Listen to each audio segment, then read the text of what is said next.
Начинаем нашу воскресную радиопередачу «Добрым утром».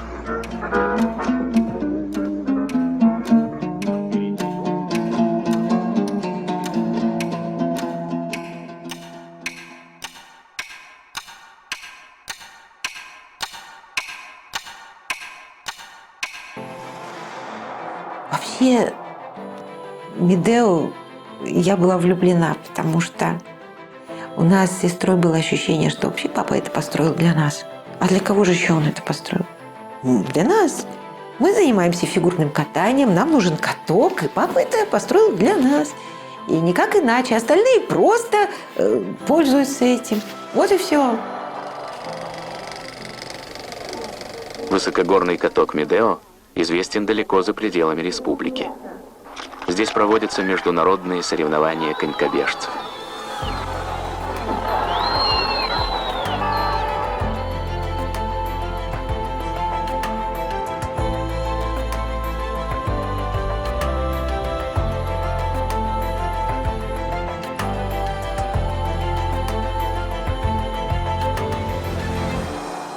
Папа родился на Украине. Он был уроженец Кременчуга. И я помню, в метрике о рождении было написано: «Родился хлопчик». Мама Мария Марковна Лихович, папа Зерик Вульфович Кацев. Родился хлопчик. У меня бабушка с дедушкой, они были инженерами. И они долгое время жили в Харькове. Пока вот во время войны полностью весь завод не эвакуировали в Челябинск. Папа рассказывал, как они ехали из Харькова в этих теплушках, как их бомбили, как это было, как он бегал за кипятком на станциях. Во время войны ему было лет 12. Была еще младшая сестра, за которой он должен был следить. Папа был лучший друг Головинский. В детстве вот они как бы вместе росли в Челябинске. И им просто очень сильно повезло, потому что в Челябинск тогда приехал один художник.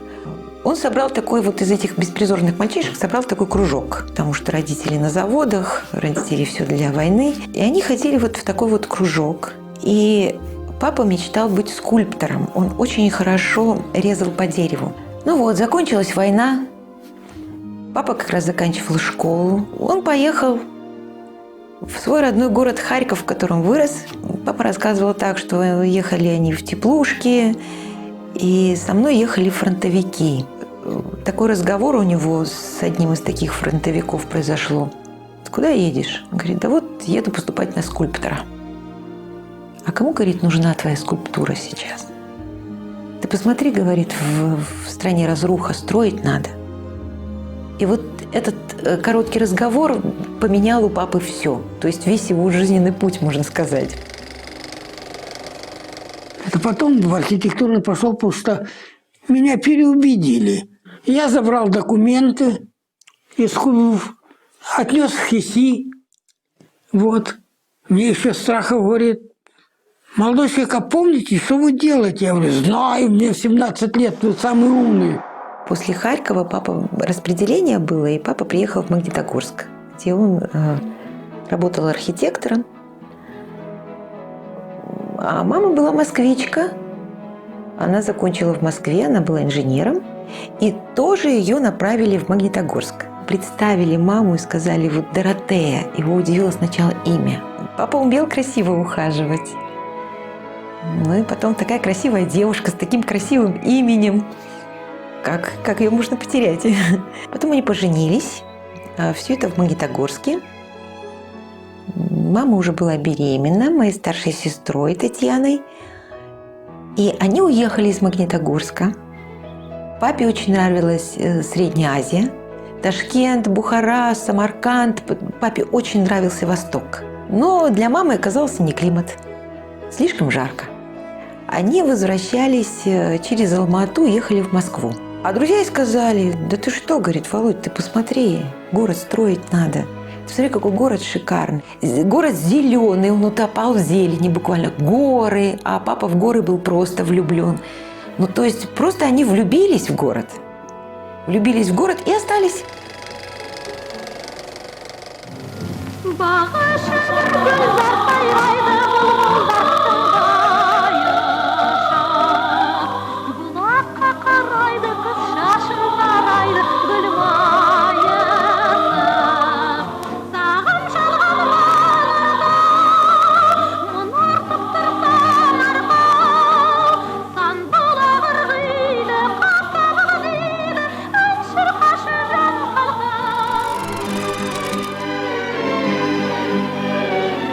Алма-Ата.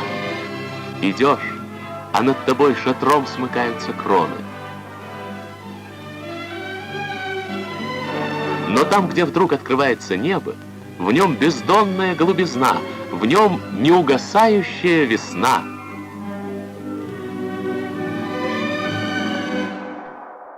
Я всегда была непоседа, хулиганка, росла достаточно свободно, была очень самостоятельная. Вот это я хорошо помню. Меня так и звали Самайка. Года 3 или 2, это еще не научилась. Папа завязывает мне шнурочки на ботиночках. Я кричу: «Сама! Сама!»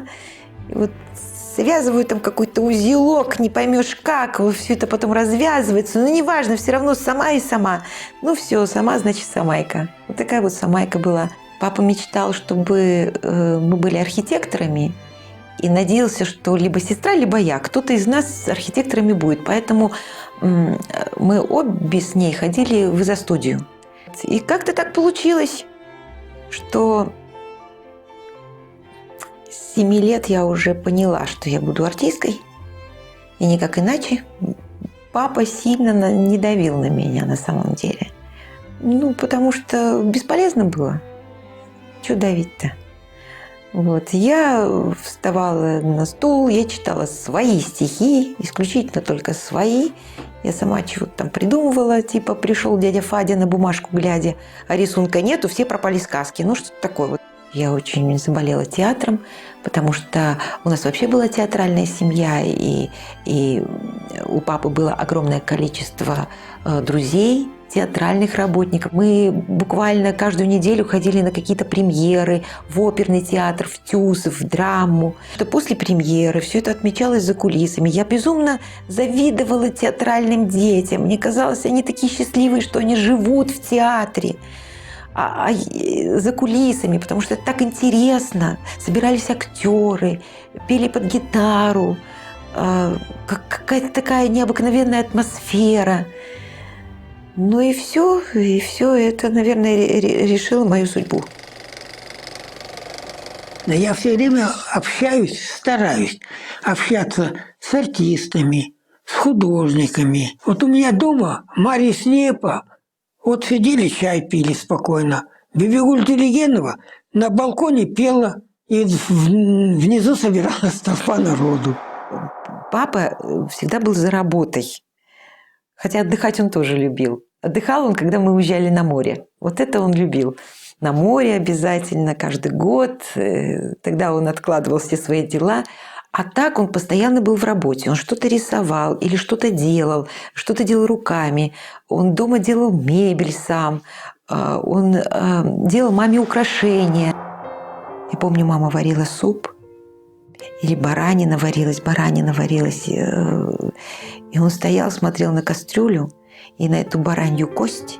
И потом я помню, он сказал так: Доротея, говорит, отвари хорошенько, чтобы просто вот мясо аж отвалилось от него. Папа достал эту кость, хорошенько ее почистил и из нее сделал украшение. У него огромное количество украшений из мельхиора, из серебра. А так как в доме росли еще 2 девочки, которые подросли, и надо было нас наряжать, украшать, то он всем нам делал украшения. В Гаграх стоял Дом отдыха Союза архитекторов, и каждый год мы всей семьей выезжали в Гагры на море. Потом уже, когда мы стали с Татьяной подрастать, мы стали разделяться. То есть я помню, что мама с Татьяной поехали в Прибалтику отдыхать, а мы с папой, мне было тогда 13 лет, поехали, папа взял круиз по Волге, и мы на теплоходе «Дон», значит, по Москва-реке, потом по Волге до Ростова-на-Дону, значит, все города Поволжья. Вот такое было большое путешествие, целый месяц мы плавали по Волге. Это такое было неизгладимое впечатление. А потом на следующий год поменялись. Я помню, мы приехали в Питер, тогда был Ленинград, и пошли в Эрмитаж. Я так хорошо это запомнила, а мне было всего лет 8. И он ходил по Эрмитажу У некоторых картин он особо останавливался и начинал рассказывать об этой картине так, что собиралась группа. Все думали, что он экскурсовод, потому что он настолько интересно рассказывал о художнике, о том, как создавалась эта картина, о том, как она рождалась, какой секрет есть у этой картины. И собиралась группа. Потом собирались и убегали в следующий зал, все бежали за нами, мы быстро... И все говорили: подождите, подождите нас. А мы говорили: мы не группа, это просто... Я говорю: это мой папа, и мы просто здесь сами по себе. Мы идем туда, куда мы хотим. Почему мы должны ориентироваться на вас, собственно говоря? Но он был потрясающим рассказчиком.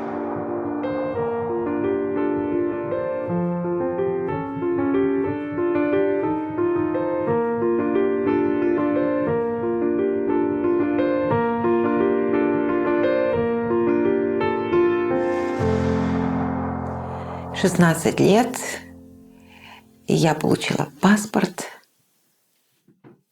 Я училась в 9 классе, и папа сделал подарок.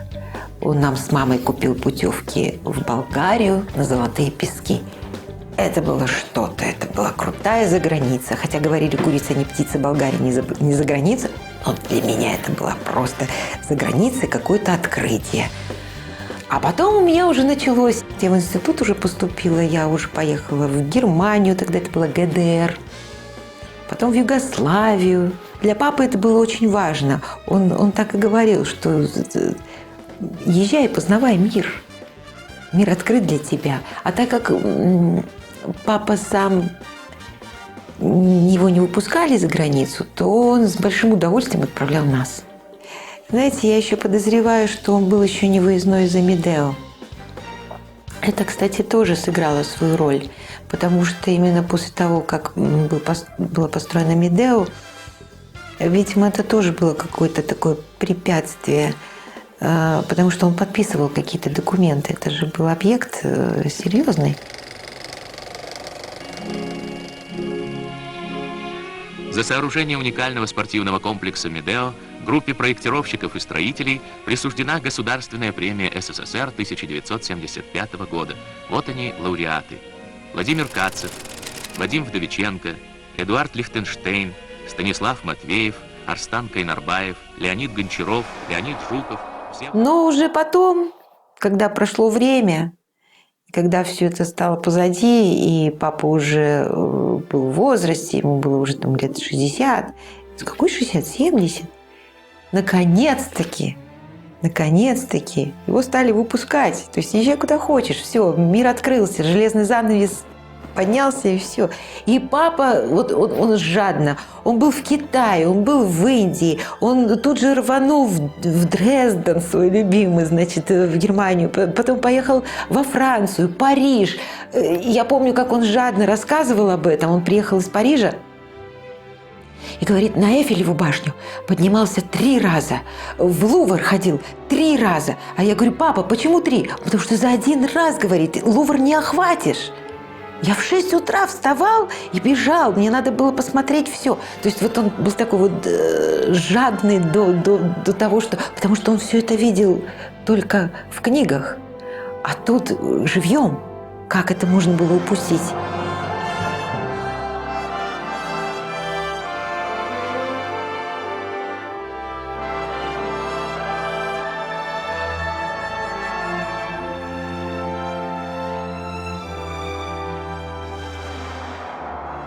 У папы было 2 любимых объекта, самых любимых. Это цирк и Медео. Вообще цирк он даже любил больше. Не знаю почему. Но он говорил, что цирк это сложнее, намного сложнее. Гостеприимно распахнул свои двери Алма-Атинский цирк. Передовая строительная техника и современная архитектура удачно сочетается с национальной формой. Сегодня премьера. Первые гости – строители. Когда как раз вот я родилась, папа был на строительстве цирка.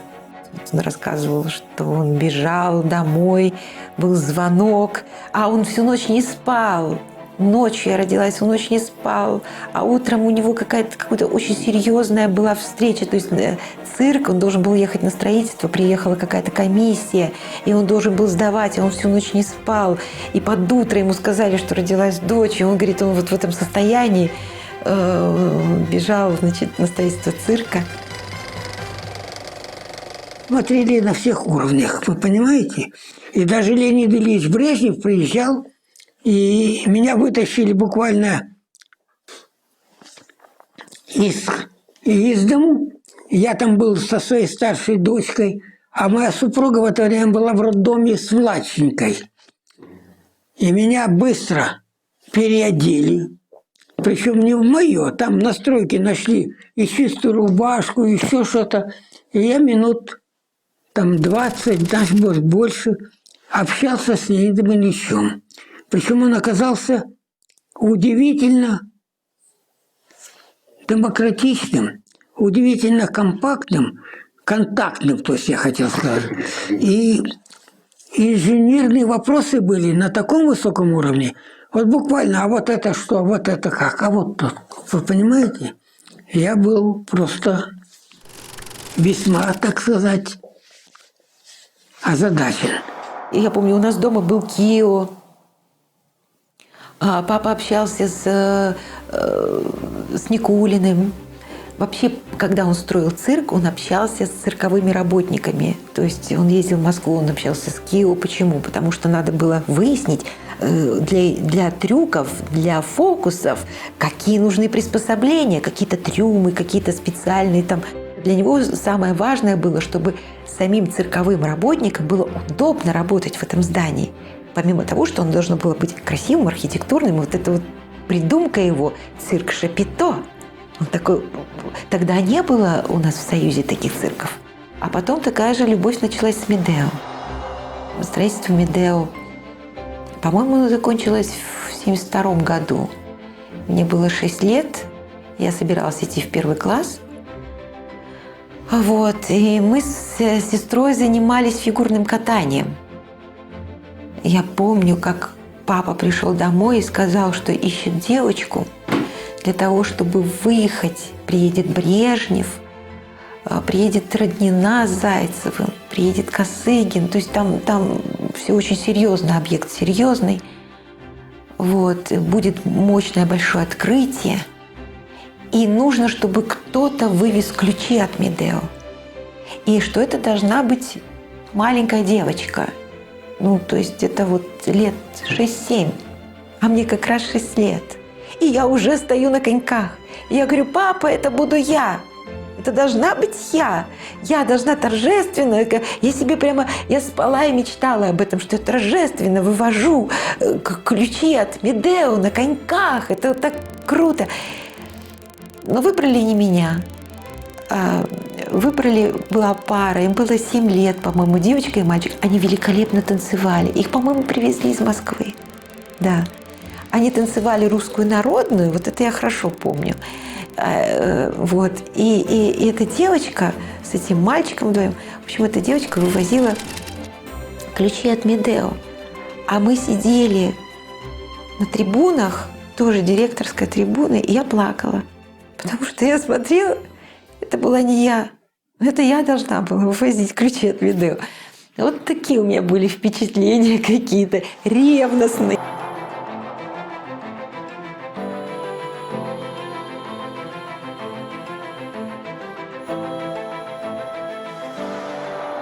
Вообще, Медео я была влюблена, потому что у нас с сестрой было ощущение, что вообще папа это построил для нас. А для кого же еще он это построил? Для нас. Мы любили на каток ходить ночью. Когда заканчивалось массовое катание. Вот заканчивалось массовое катание, каток закрывался, и начинали чистить лед. И вот тут мы с Татьяной брали коньки и шли на стадион. Вместе с папой. Папу, естественно, туда пускали. Он был свой человек. И вот когда вот почистят этот лед, пока его чистят, мы вдвоем, пустой каток, больше никого, звезды на небе. И на вырубали вот эти софиты только для нас, включали музыку, и мы танцевали. И папа говорил: девчонки, это для вас. Это был такой королевский жест. И вот для меня это очень яркие впечатления детства. Я вообще считаю, что вот такое счастливое детство. Мне просто повезло. Мне очень сильно повезло. Повезло с родителями. Повезло родиться в такой семье. Повезло с папой. Создателям ледового стадиона удалось решить труднейшие инженерные и архитектурные задачи в зоне высокой сейсмичности.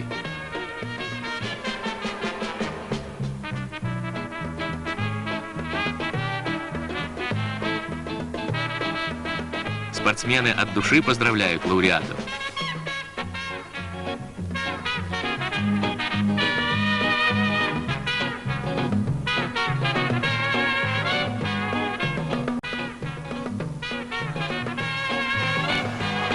А так как сам он, кстати, хорошо очень стоял на коньках и был мастером спорта по конькобежному спорту, он гонял просто не по-детски, я скажу. Он так здорово гонял. По Медео он нарезал круги. Причем профессионально, закинув так руку. И вот как... И такой был красивый. Вообще папа очень такой стильный был человек. Мне вообще казалось, что он какой-то не советский человек, какой-то иностранец. Как его вообще занесло сюда с таким профилем, такой стильный, спортивный, подтянутый до конца жизни. Он очень сильно гордился, что он на горные лыжи встал в 50 лет. В 50 лет впервые. И даже где-то у меня лежит записка: впервые встал, взялся строить Чембулак. Взялся за строительство Чембулака. Впервые встал на горные лыжи. Это здорово. Вот за тот объект, который брался, он ему надо было все освоить изнутри.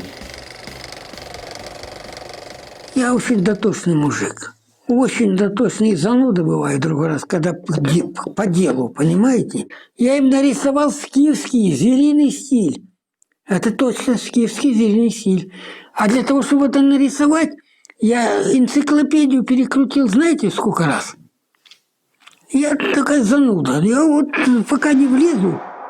Была гостиница «Медео», это был спортивный комплекс. К сожалению, ее снесли. Вот, это была папина боль, кстати говоря, что гостиницу снесли, потому что она была очень уютная, очень. Она была небольшая, невысокая. Построена была, он гордился, что не было спилено ни одной вековой ели при строительстве этой гостиницы. 6, 7, 8 класс у меня были какие-то проблемы в школе. Это была учительница математики, которая вызвала моего отца в школу и сказала, что дочка у него умственно отсталая, что она дебилка, ее надо отдать в специальную школу. Это про меня. Я ее просто ненавидела. Математику из-за нее тоже ненавидела. У меня тетради летели с балкона. И пошли сильные конфликты. Папа прям испугался. И тогда он сделал такую вещь. Он взял и перевел меня в другой класс. В этой же школе, просто в другой класс. И это было счастье, потому что сразу поменялось все. Папе за это страшно благодарна. Вот просто благодарна. Я не помню конфликтов с ним, а вот именно то, что он спасал, выручал, и вот так вот. И он был просто счастлив. То, что он сделал, это было очень грамотно. Очень грамотно, как родитель. Он просто вытащил меня оттуда, и все. Поменялась среда. У меня огромное количество друзей. Мы до сих пор дружим, до сих пор общаемся. Мы встречаемся классом, мы обожаем друг друга. У нас потрясающий был дружный класс. Вот. Он просто меня вытащил оттуда. Уже потом, когда закончила школа, и когда я все-таки настояла, что я должна поступать в театральный институт, сразу у меня не получилось поступить. И пошла я работать в ТЮЗ. Спасибо Рубену Сырыновичу Андреасяну. Тогда он был главным художественным руководителем ТЮЗа нашего. И я потом только узнала, что папа ему позвонил Я-то думала, что это я сама. Я думала, что это я сделала сама. Сама решила, сама пришла и сама устроилась на работу. На самом деле все было не так. Я потом уже разгадала папины секреты. Он вообще очень сильно нас опекал. Он боялся, что мы будем сталкиваться с какими-то трудностями и все время старался срезать вот эти углы, и чтобы у нас не было этих трудностей. Я поступила к нам в Алматинский театральный художественный институт, потому что папа меня не пустил в Москву. Я помню, как я плакала. Он не пустил, потому что, опять же таки, вот эта чрезмерная опека. Честно говоря, не знаю. Видимо, вот эта чрезмерная опека, которая поначалу это здорово, а потом, когда человек начинает вырастать, то это уже начинает мешать. Вот, видимо, поэтому, когда я все-таки закончила у нас театральный институт, я закончила с твердым намерением уехать.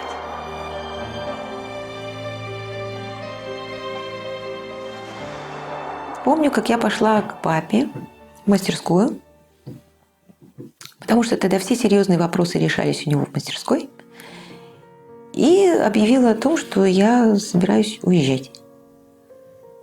И вот тут началось. Это было... Он никак не мог. Ему было очень трудно перерезать вот эту пуповину, оторвать. Он боялся, все время боялся, что не дай бог что-то случится, и его не будет рядом, и он не уследит, и не сможет ничем помочь. Но я-то уже большая, а он и не заметил, как я выросла. Мне уже было 24. 24. Мы пошли с ним в парк. И это был такой разговор. То есть он топал ногами, мы кричали друг на друга. Я пыталась отстаивать свою независимость и самостоятельность. Мы бегали по парку, мы разбегались, потом снова сбегались, плакали, потому что мы безумно друг друга любили. Мы обнимались, садились на скамейку и говорили: ну ладно, хорошо, давай спокойно разберемся, давай. Садились, начинали спокойно, потом опять: ты не понимаешь, ты меня не понимаешь, что как же ты меня не понимаешь. И опять мы разбегались, опять бегали по парку. В общем, это был какой-то кошмар. Это был какой-то кошмар. Но я чувствовала, что я должна сделать этот шаг. Я должна была себя просто оторвать. И я тайком взяла билет и стала собирать вещи. Папа увидел чемодан, все понял. Просто он уже понял, что меня уже не свернуть с этого пути. Он открыл так холодильничек, достал коньячку, налил по стопочке коньячка. Мы с ним жахнули. И я просто его обняла, помню, это было такое счастье. Я сказала: папа, я уже выросла, все будет хорошо, не волнуйся. И поехала. И так он меня отпустил.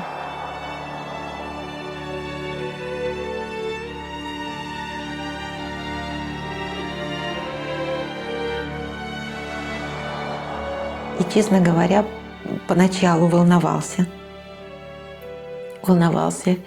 И даже звонил в театр, в Сухумский театр. Звонил узнать, как я там, не голодаю ли. На самом деле, вот это был очень такой трудный период, но для меня это был кайф. Мне было весело, мне было здорово. У меня было огромное количество друзей в Сухумском театре. И я, наконец-таки, была самостоятельна. Вот. Как раз 90-е годы, самые нехорошие годы, когда все началось по карточкам, а в Сухуми вообще какой-то голод начался. Но потом, когда я уже вернулась из Сухуми, я вернулась, потому что началась война, и мне пришлось вернуться. Мы оттуда просто удирали. Последним автобусом моя подруга Томка Линник меня затолкала в этот автобус и отправила меня в Адлер. А из Адлера, вот тут меня вытаскивал папа. Из Адлера я позвонила ему и сказала, что я в Адлере, уже не волнуйся. Но мне надо отсюда как-то вылететь, потому что я без документов. И мне надо как-то вылететь, а денег нет. Тогда же не было телефонов, переговорный пункт вот этот. Он мне продиктовал адрес и сказал: по этому адресу немедленно Я приехала по этому адресу, а там жил знакомый его летчик, который устроил меня на ночь. Я ночевала у него дома. И который на утро меня посадил в самолет до Алма-Аты. И я летела вместе со стюардессами.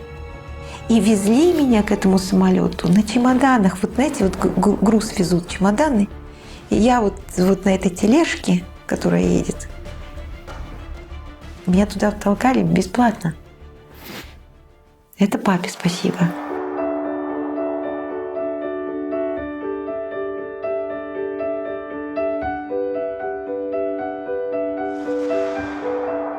И когда я приехала сюда, через месяц я заявила, что я снимаю квартиру и иду жить на квартиру. Папа с мамой шок. Мама говорит: кто тебя гонит? Никто. Просто я уже не могу. Я должна жить самостоятельно. Мама-то обиделась на меня, а папа уже начал потихоньку понимать. По-моему, он не жалел нисколько. Не жалел, что принял меня такой. Потому что вот именно с этого момента мы стали с папой друзьями. И я с большим удовольствием приходила к нему в мастерскую. Мы уже общались не как папа с дочкой. Мне было это безумно приятно. То есть мы могли с ним просто обсуждать какие-то вещи по творчеству. Я с ним делилась какими-то своими театральными проблемами. Он меня выслушивал, давал иногда советы. Иногда просто молчал и сказал: сама разберешься. У него как кушетка классная, забиралась с ногами. Он писал какую-нибудь картину, тишина, никто тебе не мешает. А я сижу с ролью. И ему нравилось, и мне нравилось. Классно.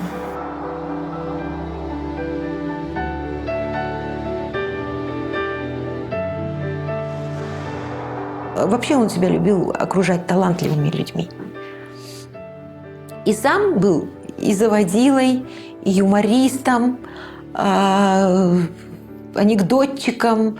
Застолье без Кацева – это вот просто скучнейшее застолье, потому что Кацев обязательно вернет какой-нибудь анекдот по теме или какую-нибудь байку расскажет. Ну, вот таким он был человеком. Очень любил друзей, застолье. Дома тоже собиралось у нас огромное количество друзей. Я говорю, кто только не был. Райкин был. Вообще. Я только сейчас начинаю понимать, какое это было счастье. Тогда, может быть, я не понимала. Я это воспринимала как что-то само собой разумеющееся. У меня до сих пор мои друзья мне говорят: Машка, ты не представляешь, как мы тебе завидовали, какой у тебя папа. И я не понимала своего счастья. Потом стала только понимать, когда уже выросла, и стала понимать, что действительно не у всех это было. Не у всех это было. И что мне просто дико повезло.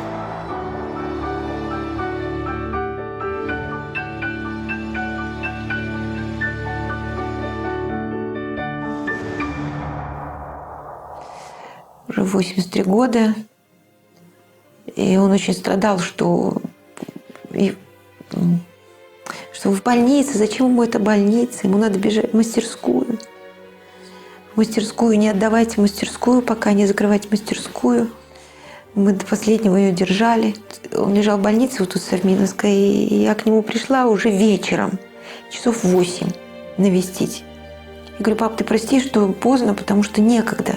У меня сегодня утром была репетиция, а потом я побежала на Хабар, у меня была запись, потому что я на 3 работах разрывалась. Мне нужно было зарабатывать деньги и растить своего ребенка, и тоже показать ему мир. И он на меня смотрит, уже старенький, с палочкой, и у него в глазах такая тоска, и смотрит, и понимает, что у меня... Я говорю: у меня времени нет, извини, я поэтому полчаса, ты уж прости, я принесла тут, что тебе надо, сок, то все, пирожки там, вот, и надо бежать. И он смотрит с такой тоской, я говорю: да, пап, да. Вот такая у тебя самостоятельная стала. Я заплакала. Но мне нравится эта жизнь самостоятельная. Я ей говорю: такая самостоятельная у тебя стала. А что он посмотрел и сказал: даже слишком. Даже слишком.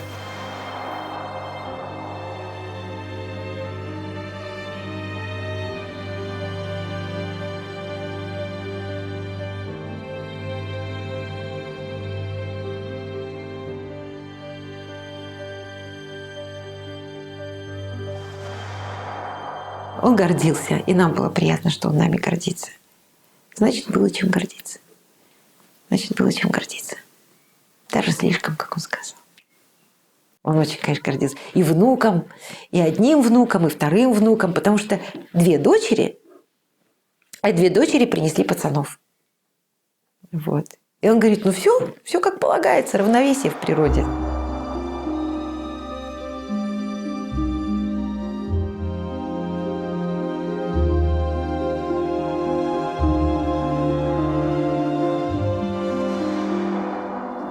Когда вернулась, было такое ощущение, что я не я только профиль своего отца. Я актриса, а меня воспринимают, что это же дочь Кацева, да? Значит, папа мне в чем-то помогает. И вот был момент, он был короткий, слава тебе, Господи, короткий. Ну, наверное, год, когда мне прямо это я. И папа тут ни при чем. Я отказалась даже от каких-то, ну, скажем так, привилегий и благ, которыми могла воспользоваться как дочь своего отца. Я просто отказалась. Когда мне папа сказал, да что мне стоит только позвоните. Ни в коем случае. А взяла фамилию своего прадеда, Покровский, ну, обосновав тем, что как-то надо продолжать эту фамилию. Фамилия тоже знатная. Ну, папа согласился. Ну и потом сценически очень красиво звучит Марианна Покровская. А потом все.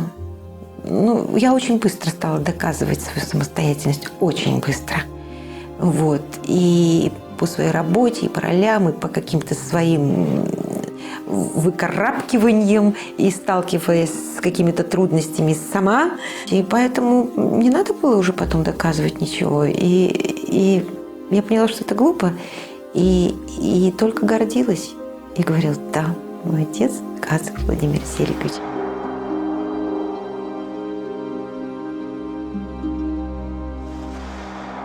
Я не знаю, насколько он был счастливый человек. Я не могу за него это сказать. Это только он сам может сказать, счастливый, несчастливый. Это из области чувств, да? Каким себя человек чувствует. Но то, что он уходил реализованным, это точно.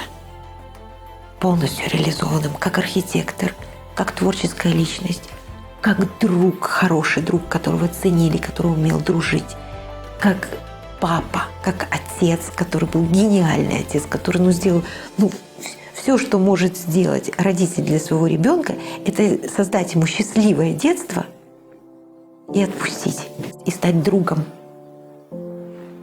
Я считаю, что это большой талант. Я считаю, что это самое главное, что должен сделать